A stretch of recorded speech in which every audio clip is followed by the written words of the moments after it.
The investigations into Congresswoman Ilhan Omar come as questions surrounding her finances mount, with many wondering, where did this money come from?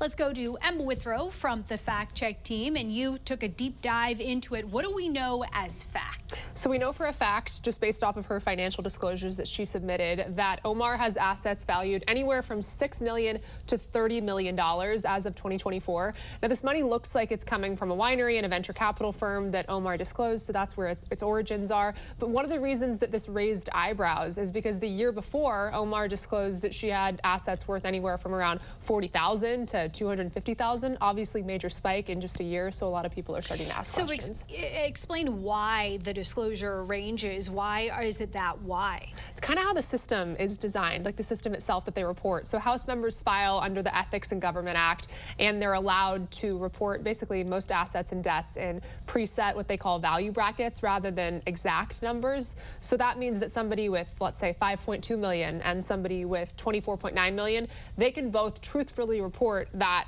wide range from like 5 million to 25 million. And if a household has a few big assets in these big brackets, you can end up with a very wide net worth estimate, even if the real number is a lot tighter. And just for clarification purposes, tell us how much on average a member of Congress makes every year, because that's really the source of a lot of these questions. Exactly. Yeah. So U.S. members in the House and the Senate, their base salary is $174,000 a year. All right, Emma, thank you. Emma's going to be back in a few minutes to dig deeper into the money members of Congress make while being public servants. From housing to health care. Next year at the Live Desk, we break down America's cost crisis. The new polling just out offering us a new glimpse into who American voters are blaming. That in about 90 seconds. Before we hit a break, we are taking a live look over Los Angeles, California. The CEO of a Los Angeles homeless services charity faces federal and state fraud charges. Prosecutors say Alexander Suver lived a luxury lifestyle paid for with $23 million in public money meant to keep people off the street.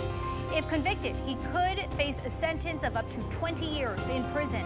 You're watching the National News Desk, America's News Now.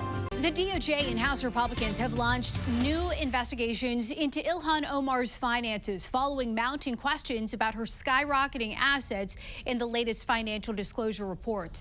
Let's go to Emma Withrow from the Fact Check team. And questions about members of Congress, it's not something new. We've discussed it at length before, but when you make so much money in office, that's going to raise some questions. Who sticks out to you? Yeah, it's interesting that an official investigation was never launched into Congresswoman Nancy Pelosi, because her and her husband's, when she first got into office in 1987, her and her husband reported they had about $610,000 and $785,000 in stocks in their portfolio. That's all according to her disclosure report that was published by Open Secrets. But then within the last 38 years or so, she and her husband have made at least $130 million in stock profits. That's all according to Quiver Quantitative. And they also reported that she's worth now $281 million, including all of her assets. And Pelosi and Omar, they're not the only ones who have made a lot of money while public servants. Is that fairly common? It seems like it, right? It really is, yeah. I mean, just looking at the scope of this, back in 2008, Alabama Republican Spencer Baucus, he bet against the market right after a private briefing with the Treasury Secretary and Fed Chair,